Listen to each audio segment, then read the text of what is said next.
आज पिछले 3 दिन से बनारस के अंदर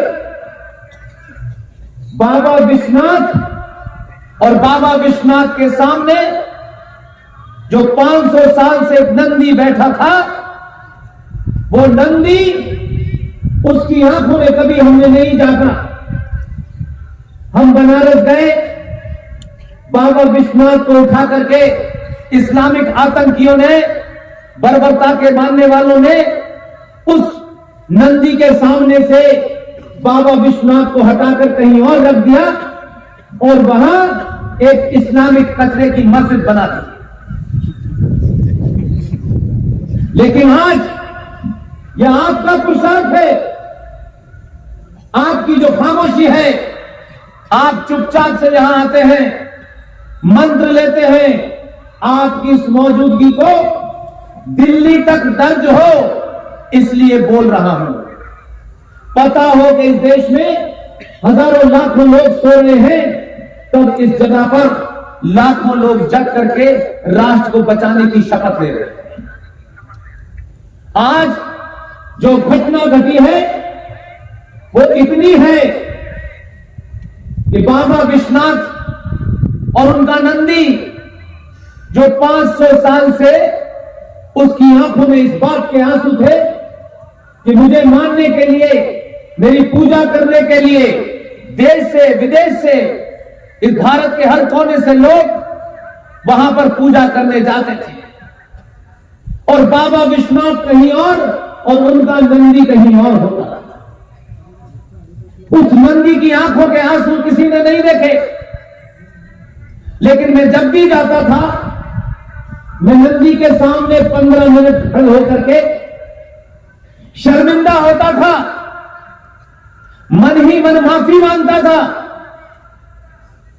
कि हम वो कायर और डरपोक लोग हैं, लालची लोग हैं कि हमने उस नंदी की आंखों में आंसू नहीं देखे जो अपने भगवान विश्वनाथ का इंतजार 500 साल से कर रहा। हमें अलग अलग तरीके की बीमारियां हो गई हैं। उन बीमारियों के कारण हम सच बोलने से डरते हैं और किसी भी समाज में जो समाज लालची होता है वही समाज डरपोक भी होता है। डर की पहली सीढ़ी है कि आपके अंदर लालच है। जिस दिन आपने लालच बाहर निकाला उस दिन 2014 पैदा हुआ। आप आगे बढ़े, आपने दुनिया की किसी की नहीं सुनी, आपने प्याज के भाव क्या है, पेट्रोल के भाव क्या है, आपने इसकी चिंता नहीं की। पहली बार भारत के राजनीतिक इतिहास में आपने कहा प्याज, आलू, दाल, चावल, रोटी, महंगाई ये दुनिया का किस्सा है, ये चलता रहेगा, इसे हम देख लेंगे। लेकिन आज राष्ट्र बचाना ज्यादा महत्वपूर्ण है, इसलिए 2014 को दोबारा से 2019 में आपने बदल दिया। हुआ क्या आज? उस नंदी के सामने जो कचरा था उसके बारे में यह कहा गया कि इस जगह का नाम है ज्ञान वापी मस्जिद। अगर आप इसे 2 बार अपने मन में दोहराएं तो यह समझ में नहीं आएगा कि मस्जिद का ज्ञान से क्या संबंध है।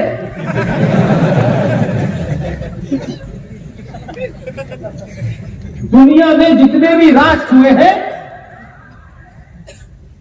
वो राष्ट्र कभी इस बात से नहीं हारे कि उनके ऊपर किसने राज किया, किसने गुलाम बनाया। इससे कभी फर्क नहीं पड़ा। राष्ट्र की गुलामी इस बात से तय होती है कि जब आपको स्वतंत्रता भी मिल जाती है, आजादी भी मिल जाती है, तब भी वो राष्ट्र गुलामों के इतिहास को पढ़ता है। इसलिए हमारे साथ 1947 से लेकर के आज तक सबने एक जघन्य अपराध किया और समाज की चेतना को कभी जागृत नहीं होने दिया। आज बनारस में वाराणसी में, विश्व के सबसे पुराने शहर बनारस में एक घटना ऐसी घटी है, इसे आने वाली नस्लों को पता चलेगा कि हम खुद झूठ बोलते हैं, इसलिए दुनिया ने हमें झूठ का पुलंदा समझ लिया और हर ऐरा गहरा चोर, उठाई गिरा, लालची, डकैत, रेपिस्ट इस देश में आया और राज करके चला गया। आप सबको पता है, भारत की न्यायपालिका के आदेश के तहत बनारस में बाबा विश्वनाथ के सामने जो बताया जाता है कि वो मस्जिद है, उस मस्जिद में 3 तहखाने हैं, उनमें ताले लगे हुए थे।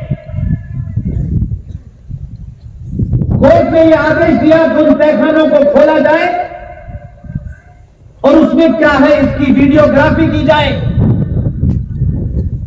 और क्या क्या चीजें उसकी मिली हैं उसकी लिस्ट बनाई जाए।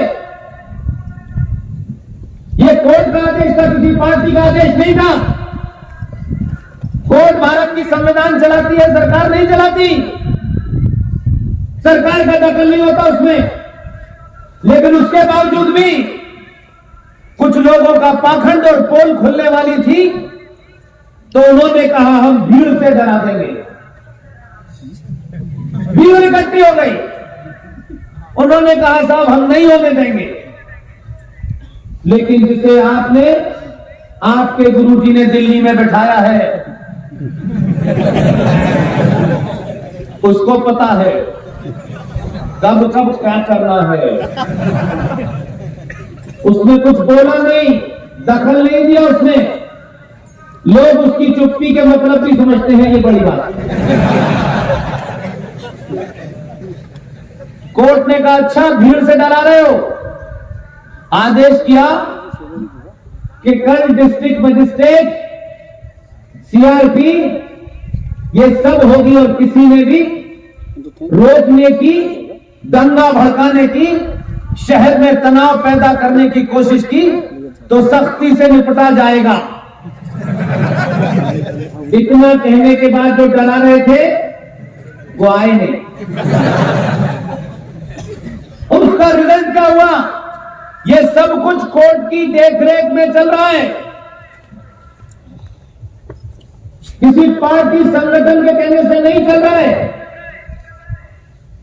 लेकिन कुछ लोगों को बीमारी हो गई थी 70 साल में, वो कहते थे हम अल्लाह के अलावा किसी की बात नहीं मानेंगे।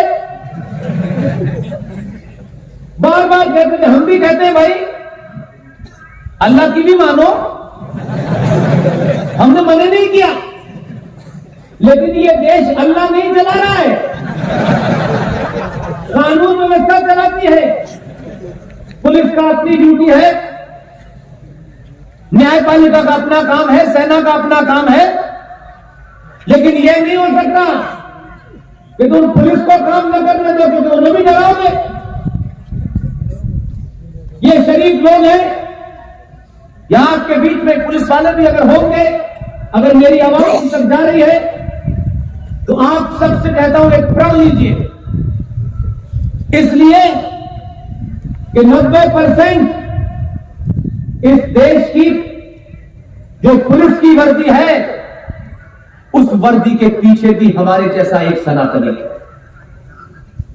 इसमें कुछ पागल अगर पत्थर मार के पुलिस को डराना चाहते हैं, इस देश की नपुंसक सरकारों के दबाव में आताताइयों के ऊपर जो पुलिस को करना चाहिए वो नहीं कर पाती है, क्योंकि दिल्ली में ऐसे दलाल बैठे हुए हैं।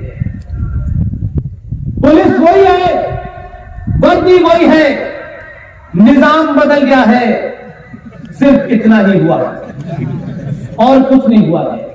इसलिए आपकी जिम्मेदारी है कि जो पुलिस की वर्दी पहने, जब भी कोई सिपाही, जब भी कोई इंस्पेक्टर, जब भी कोई एसएचओ, जब भी कोई डीएसपी और एसपी मिल जाए, आपको कुछ नहीं करना है।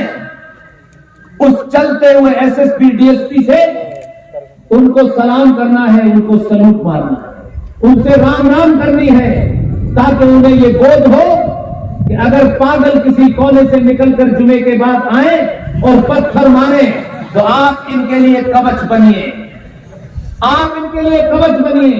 ये आपके अपने हैं, वर्दी पहनने से इनकी सनातन सोच को कोई नहीं बदल सकता। इनकी मजबूरी है कि इन्होंने ये वर्दी पहनी है, उस वर्दी के कारण इनके हाथ बने हुए हैं। एक बात खोल के दिखाओ, कश्मीर में बहुत लोग पत्थर फेंक रहे थे, सुबह शाम पत्थर फेंकते थे, क्योंकि पत्थर फेंकने की आदत कुछ उनकी आज की नहीं है, 1400 साल पुरानी है। ये पत्थर फेंकने का सिलसिला शुरू कहां से हुआ है ये नहीं पता आपको। आपको बताता हूं ताकि आप जब हजारों करोड़ों लोगों के सामने बात रखें तो आपकी बात को कोई बुरी और अच्छी लग सकती है, किसी को अंदाज आपका बुरा अच्छा लग सकता है, लेकिन आपकी बात तथ्यों पे और तर्कों पे होनी चाहिए, भाषा की मर्यादा के साथ होनी चाहिए। कभी सोचा नहीं हमने फलस्तीन में भी पत्थर फेंक रहे, वहां इजरायली सैनिकों में पत्थर फेंकते, कश्मीर में भी पत्थर फेंकते, तो पत्थर से रिश्ता क्या है? इस रिश्ते का तो पता करो भाई। आखिर ये पत्थर जब पुलिस पे और सेना पे फेंके जाते हैं, उस मानसिकता को समझिए। इस्लाम में 5 फंडामेंटल है, 5, उसमें से एक है हज। आप शायद नहीं गए होंगे, ना आपने सुना होगा, गया मैं भी नहीं, लेकिन एक सच्चाई है जिसे हम सबको एक्सेप्ट करनी चाहिए। हम सुनी सुनाई बातों को, अगर मैं यहां से जो भी कुछ बोल रहा हूं, किसी बात में कोई आपको डाउट हो, संशय हो, शुबा हो, कोई रिफरेंस आपको ठीक न लग रहा हो, मैं इसी मंचों से सबसे कहता हूं कि अगर आपके हाथ में पेन हो तो लिख लीजिएगा, मोबाइल अगर हो तो उसको याद कर लीजिएगा।